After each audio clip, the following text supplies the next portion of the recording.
ನಮಸ್ಕಾರ, welcome to YoYo TV Kannada. ಬಿಜೆಪಿಯಲ್ಲಿನ ಕತೆ ಒಂದು ರೀತಿಯಾದ್ರೆ ಆಡಳಿತಾರೂಢ ಕಾಂಗ್ರೆಸ್ನಲ್ಲಿನ ಒಳಜಗಳ ಮತ್ತೊಂದು ರೀತಿ. ಡಿಕೆ ಶಿವಕುಮಾರ್ ಪ್ರವಾಸದ ಸಮಯದಲ್ಲಿ ಸತೀಶ್ ಜಾರಕಿಹೊಳಿ ಏರ್ಪಡಿಸಿದ ಡಿನ್ನರ್ ಮೀಟಿಂಗ್ ಭಾರಿ ಕುತೂಹಲಕ್ಕೆ ಕಾರಣವಾಗಿತ್ತು. ಇದರಿಂದ ಕೆಂಗೆಟ್ಟ ಡಿಕೆ ಶಿವಕುಮಾರ್ ನೇರವಾಗಿ ಹೈಕಮಾಂಡ್ಗೆ ಮಾಹಿತಿ ನೀಡಿದ್ರು. ಬಳಿಕ ಪರಮೇಶ್ವರ್ ಅರೇಂಜ್ ಮಾಡಿದ ಮೀಟಿಂಗ್ಗೆ ಬ್ರೇಕ್ ನೀಡಲಾಯಿತು. ಇದರಿಂದ ಅಂತರ ಕಾಯ್ದುಕೊಂಡಿದ್ದ ಪರಂ ಹಾಗೂ ಖರ್ಗೆ ಕಳೆದ ದಿನ ಸಡನ್ ಆಗಿ ಮೀಟ್ ಆಗಿದ್ದು ಅಚ್ಚರಿ ಮೂಡಿಸಿತು. ಈಗ ಬಂದಿರುವ ಅಪ್ಡೇಟ್ ನೋಡಿದ್ರೆ ಟಕ್ಕರ್ ಕೊಡುವಂತಿದೆ. ಈಗಾಗಲೇ ಪಕ್ಷದೊಳಗೆ ಮುಖ್ಯಮಂತ್ರಿ ಬದಲಾವಣೆ ವಿಚಾರವಾಗಿ ಮುಸುಕಿನ ಗುದ್ದಾಟ ನಡೆಯುತ್ತಿದೆ. ಈ ಹೊತ್ತಲ್ಲೇ ತಡೆ ಹಿಡಿಯಲಾಗಿದ್ದ ಗೃಹ ಸಚಿವ ಡಾಕ್ಟರ್ ಜಿ ಪರಮೇಶ್ವರ್ ನೇತೃತ್ವದ ಎಸ್ಸಿ/ಎಸ್ಟಿ ಸಮುದಾಯಗಳ ಸಮಾವೇಶಕ್ಕೆ ಹೈಕಮಾಂಡ್ ಗ್ರೀನ್ ಸಿಗ್ನಲ್ ನೀಡಿದ್ದು ಶಾಕ್ ಆಗಿದೆ. ಈ ಮೂಲಕ ಇಲ್ಲಿ ದಲಿತ ಸಚಿವರು ಮತ್ತೆ ಒಗ್ಗೂಡುವ ಸಾಧ್ಯತೆ ಇದೆ ಎನ್ನಲಾಗ್ತಿದೆ. ಇದು ನೇರವಾಗಿ ಡಿಕೆ ಶಿವಕುಮಾರ್ ಅವರಿಗೆ ಹೊಡೆತ ಕೊಡುತ್ತಾ ಎಂಬ ಗುಸುಗುಸು ಹಬ್ಬಿದೆ. ಇನ್ನು ಕಳೆದ ವಾರ ಮಲ್ಲಿಕಾರ್ಜುನ ಖರ್ಗೆ ಅವರನ್ನ ಭೇಟಿ ಮಾಡಿದ್ದ ಡಾಕ್ಟರ್ ಜಿ ಪರಮೇಶ್ವರ್ ಅವರು ಜಿಲ್ಲಾ ಪಂಚಾಯತ್, ತಾಲೂಕು ಪಂಚಾಯತ್ ಚುನಾವಣೆ ಹತ್ತಿರ ಬರುತ್ತಿದ್ದು, ಈ ನಡುವೆಲ್ಲ ಸಮಾವೇಶ ನಡೆಸಿದ್ರೆ ಪಕ್ಷಕ್ಕಾಗುವ ಲಾಭವನ್ನ ಮನವರಿಕೆ ಮಾಡಿಕೊಟ್ಟಿದ್ದು, ಇದಕ್ಕೆ ಖರ್ಗೆ ಅವರು ಒಪ್ಪಿಗೆ ಸೂಚಿಸಿದ್ದಾರೆ ಎಂದು ಮೂಲಗಳು ತಿಳಿಸುತ್ತವೆ.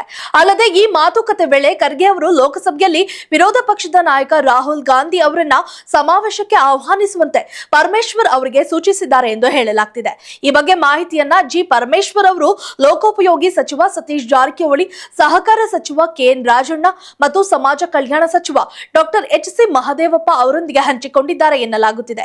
ಈಗಾಗಲೇ ರಾಷ್ಟ್ರ ರಾಜಧಾನಿ ದೆಹಲಿಯಲ್ಲಿ ಬೀಡು ಬಿಟ್ಟಿರುವ ಸತೀಶ್ ಜಾರಕಿಹೊಳಿ ಅವರು ರಾಹುಲ್ ಗಾಂಧಿ ಅವರ ಆಪ್ತ ಹಾಗೂ ಎಐಸಿಸಿ ಪ್ರಧಾನ ಕಾರ್ಯದರ್ಶಿ ಕೆ.ಸಿ. ವೇಣುಗೋಪಾಲ್ ಸೇರಿದಂತೆ ಹೈಕಮಾಂಡ್ ನಾಯಕರನ್ನ ಭೇಟಿ ಮಾಡಲು ಮುಂದಾಗಿದ್ದಾರೆ ಎಂದು ಹೇಳಲಾಗ್ತಿದೆ.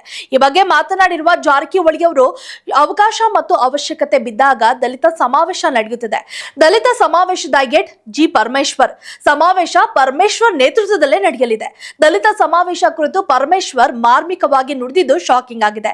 ಆದರೆ ಇಷ್ಟೆಲ್ಲ ಬೆಳವಣಿಗೆ ಮಧ್ಯೆ ಸಿದ್ದರಾಮಯ್ಯ ಅವರ 2.5 ವರ್ಷಗಳ ಅಧಿಕಾರ ಅವಧಿಯ ನಂತರ ಮುಖ್ಯಮಂತ್ರಿ ಹುದ್ದೆಗೇರಲು ಡಿಕೆ ಶಿವಕುಮಾರ್ ಅವರು ಸಜ್ಜಾಗಿದ್ದು, ಈ ನಡುವೆಲ್ಲ ಸಿಎಂ ಕುರ್ಚಿಯಿಂದ ಡಿಕೆಶಿಯನ್ನ ದೂರ ಇಡಲು ಸತೀಶ್ ಜಾರಕಿಹೊಳಿ ಅಂಡ್ ಟೀಮ್ ನಿರಂತರವಾಗಿ ಶ್ರಮ ವಹಿಸುತ್ತಿದೆ. ಹೀಗಾಗಿ ದಲಿತ ಸಮಾವೇಶ, ದಲಿತ ಸಿಎಂ ಅಸ್ತ್ರ ಪ್ರಯೋಗಿಸಲು ಮುಂದಾಗಿದ್ದಾರೆ ಎನ್ನಬಹುದು. ಸಿದ್ದರಾಮಯ್ಯ ಹಾಗೂ ಡಿಕೆ ಶಿವಕುಮಾರ್ ಅವರು ಇದಕ್ಕೆ ತಿರುಗೇಟು ಕೊಡಲು ಏನ್ ಪ್ಲಾನ್ ಮಾಡುತ್ತಾರೆ ಎಂಬುದು ಕುತೂಹಲಕಾರಿಯಾಗಿದೆ. ಕಾದು ನೋಡೋಣ ಮುಂದೆ ಏನಾಗಲಿದೆ ಎಂದು. If you like this video, ಬೇಗ ಲೈಕ್ ಮಾಡಿ, ಕಾಮೆಂಟ್ ಮಾಡಿ, ಶೇರ್ ಮಾಡಿ ಹಾಗೂ ಯೋಯೋ ಟಿವಿ ಕನ್ನಡವನ್ನು ಸಬ್ಸ್ಕ್ರೈಬ್ ಮಾಡಿ.